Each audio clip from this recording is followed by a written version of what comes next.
자, 오늘은 예고드린 대로 우리개 이야기 제10편, 진돗개 바로 알기 제10편을 얘기하겠습니다. 오늘은 우리개 보는 법을 이제 슬슬 조금씩 시작하려고 그래요. 자, 우리개라는 정의를 할 때 제일 먼저 무엇을 보고 우리개인지 아닌지 판단을 할까요?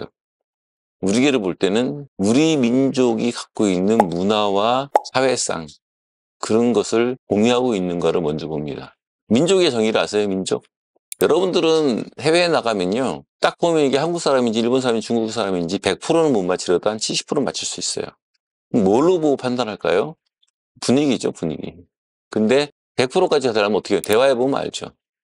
그 사람이 한국말을 아무리 잘해도 완전히 네이티브라 할지라도 대화를 해보면 우리 한민족이 갖고 있는 공통된 가치관과 문화를 갖고 있는지 안 갖고 있는지를 알 수 있습니다.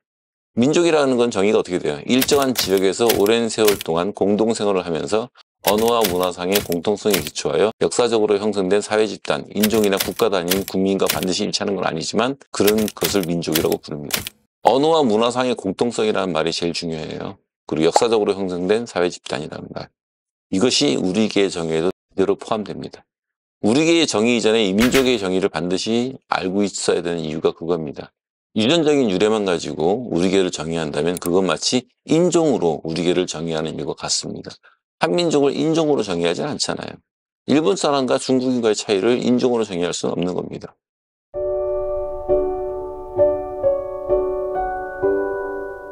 그래서 반드시 오랜 시간 동안 공동생활을 하면서 언어와 문화상의 공통성에 기초하여 역사적으로 형성된 사회집단을 우리개의 정의에 포함시켜야 됩니다. 우리개의 기원이 티베탄 마스티프에서 나왔다는 것은 제가 이미 수차례 말씀드렸어요. 여기에 대해서 이의를 제기한 사람이 얼마나 많은지 몰라요. 왜 티베탄 마스티프가 우리개냐 하나도 안 닮았다부터 시작해서 그런 사람들은 정말 우리 역사에 관심이 없는 사람들이에요. 여러분들 일본의 천황이 뭐라 그랬어요? 나는 백제의 후손이다 그랬어요.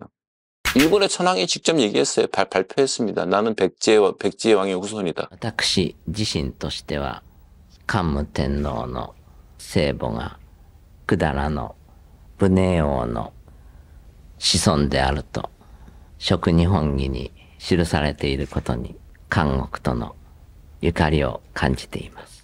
일본에 뭐가 있어요? 코마이누가 있죠. 코마이누 보세요. 사자 같은 갈기털에 귀가 쓰고 초대형견을 코마이누로 돼 있죠. 그게 백제개예요, 바로.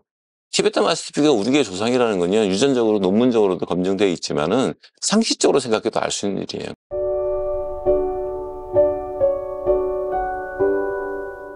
우리개는 티베탄 마스티프에서 기원했어요. 그럼 저희 연구소에 티베탄 마스티프가 있어요. 2마리나 데리고 왔어요. 근데 왜 그 개랑 진돗개랑 교배해서 우리개 안 만들까요? 아주 손쉽잖아요. 한 방에 올라갈 수 있는 길인데 왜 이렇게 저는 먼 거리를 돌아가고 있을까요? 티베탄 마스티프를 지금 데려와봤자 그 티베탄 마스티프는 티벳의 개잖아요. 티벳의 문화를 갖고 있다 이 말이에요. 그 개랑 진돗개랑 섞어서 만들어봤자 그건 우리 개가 아니에요. 우리 개는 우리 개 안에서 만들어내야지만 우리 민족의 공통된 성품을 갖고 있고 문화를 갖고 있는 개가 나옵니다.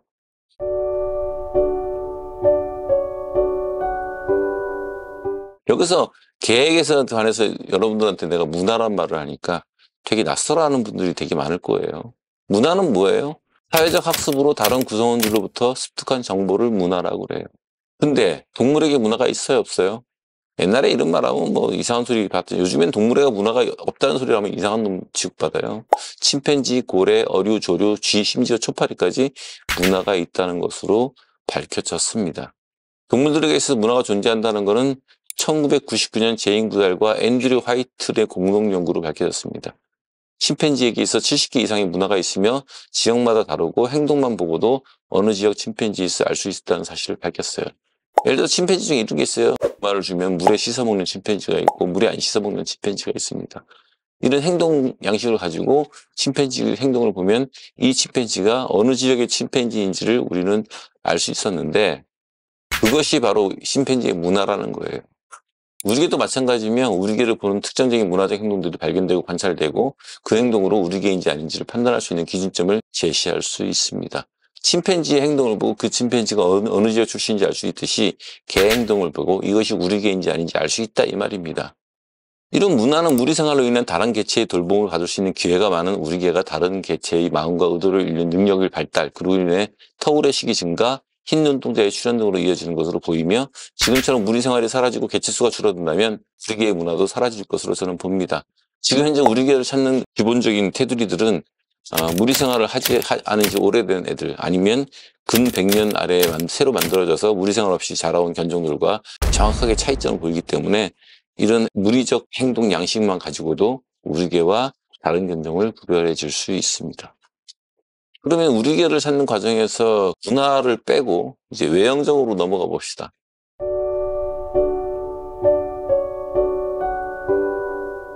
내가 그랬잖아요. 우리개라는 아이들이 갖고 있는 한국적인 문화를 공유하는 것을 들여다보면 그 문화적 특성을 갖고 있는 것으로서 우리개인지 아닌지 구별할 수 있다고 했죠.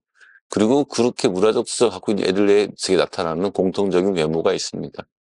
그 외모에 대해서 두 번째로 조금만 설명을 하고 넘어가겠습니다. 우리개는 누가 만들었죠? 아무도 만들지 않았습니다. 자연이 만들었어요. 그리고 한민족들은 거기에 약간의 도태압을 갖고 있었겠죠. 그러다 보니까 우리 문화를 공유하지 않고 있는 애들은 살아남기가 힘들었을 거예요. 그렇게 해서 만들어지는 게다 보니까 서양의 견종들과 다른 것을 갖고 있는 걸 한마디로 좀 말하면 뭐라 그러냐면 자연미라고 말합니다. 우리개는 우리 사냐에 가장 어울리는 구성을 가졌어요. 구성은 우리 사냐에 가장 적합한 모습을 지니고 있고 이와 동반해 털의 결 또한 그러하고 우리개의 눈동자 색 하나, 발톱 색 하나, 배치, 패드 모양 하나도 그러합니다. 이 모든 것을 자연미라 칭하는 것은 그래도 어색하지도 추상적이지도 주관적이지도 않은 이유입니다.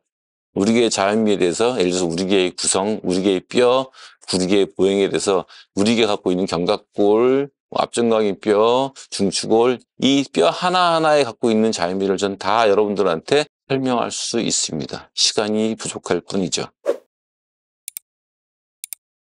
언젠가는 그런 우리개에 관한 강의를 제가 진행할 날이 올 것입니다. 빠른 시간 내에.